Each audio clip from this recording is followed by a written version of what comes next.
முன்பாக செங்கடல், பின்பாக பார்வோன். இடுக்கன் வந்துருச்சு. எப்படி போறதுன்னு தெரியல, வழி இல்ல, எல்லாம் அடைப்பட்டிருக்கு. ஒரு பக்கம் சிவந்த சமுத்திரம், இன்னொரு பக்கம் வனாந்திரம், இன்னொரு பக்கம் பார்வோன் சேனை.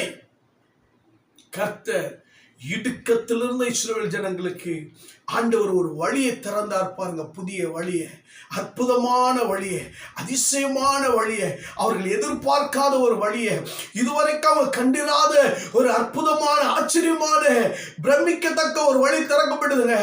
செங்கடல் 2ஆக பிளந்தார். இஸ்ரவேல் ஜனங்கள் அதை கடந்து போனார்கள். பார்வோனும் கடக்கும்படி பின்தொடர்ந்து வந்தார். ஆனால் இஸ்ரவேல் ஜனங்கள் கரைக்கு அப்புறம் போய்விட்டார்கள்.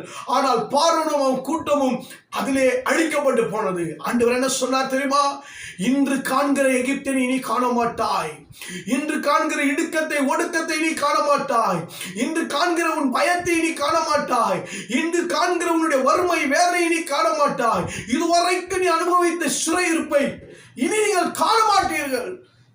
உங்கள் துன்பத்தை, உங்கள் வேதனைகளை, உங்கள் பாடுகளை நீங்கள் காண மாட்டீர்கள்.